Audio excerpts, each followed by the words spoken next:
যে ওনার ছেলে এবং ওনাকে নাকি মারধর করা হয়েছে এবং গাড়িটা নাকি রাত্র 12টার সময় আটক করা হয়েছে, সেটা সম্পূর্ণ মিথ্যে। কুমারঘাটে আসন্ন দুর্গাপুজোর চাঁদা সংগ্রহকে কেন্দ্র করে তৈরি হওয়া বিতর্কে এবার নিজেদের অবস্থান স্পষ্ট করল ঐতিহ্যবাহী সুভাষ সংঘ ক্লাব।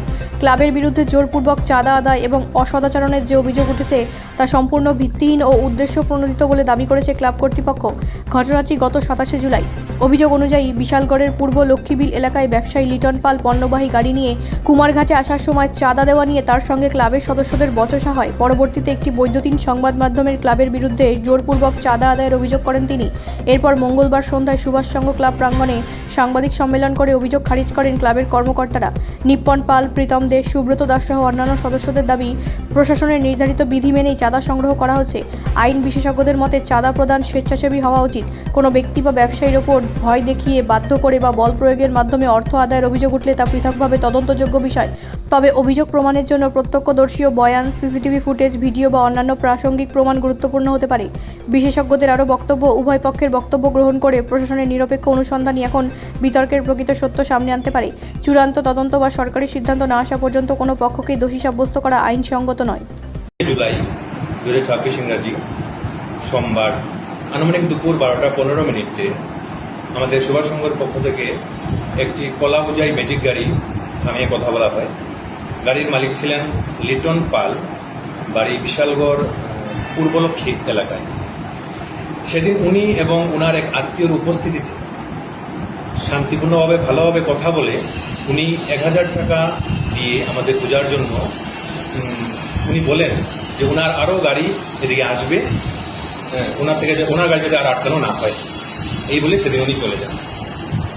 তারপর আমরা জানতে পারি উনি বিশালগড়ে গিয়ে একটি বৈদ্যুতিক চ্যানেলে অভিযোগ করেন যে ওনার ছেলে এবং ওনাকে নাকি মারধর করা হয়েছে এবং গাড়িটা নাকি রাত্র 12টার সময় আটক করা হয়েছে।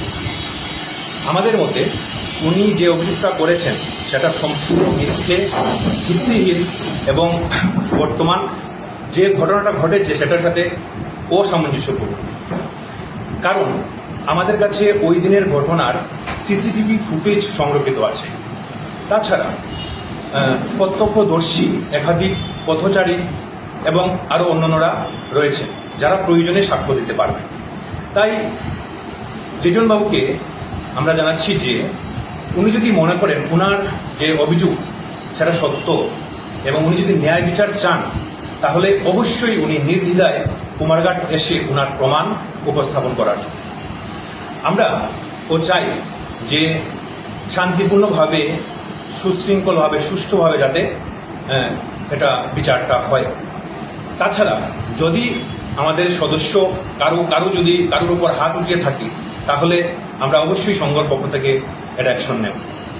অন্যথায় যদি লিটনবাবু যে অভিযোগটা তুলেছেন, যদি এই অভিযোগের পক্ষে উনি যদি কোনো আমাদের প্রমাণ দিতে না পারেন, তাহলে আমাদের সংঘের সম্মান হানি করার জন্য আমরা প্রযোজ্য অ্যাকশন নেব, আইনি পদক্ষেপ নেব। ধন্যবাদ।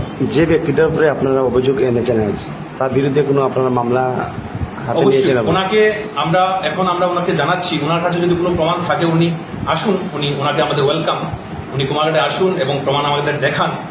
যদি কারোর উপর ওনার অ্যাকশন নিতে হয় আমরা নেব, যা দরকার আমরা সেটা করব। কিন্তু যদি উনি কোনো সুষ্ঠু প্রমাণ দেখাতে না পারেন, তাহলে আমরা ওনার বিরুদ্ধে আইনি পদক্ষেপ নেব। এখনো পর্যন্ত কি কোনো মামলা ওনার নামে আপনাদের তরফ থেকে করা হয়েছে? এখনো পর্যন্ত কিছু করা হয়নি। যে ব্যক্তিটার উপরে আপনারা আজকে ক্লাবের পক্ষ থেকে যে প্রেস মিট করছেন, তার সঙ্গে কি আপনার এর আগে কেউ টেলিফোনিকভাবে কোনো যোগাযোগ করেছেন? এখন না, কোনো যোগাযোগ হয়নি ওনার সাথে। ব্যুরো রিপোর্ট, রাষ্ট্রীয় প্রসার বাংলা।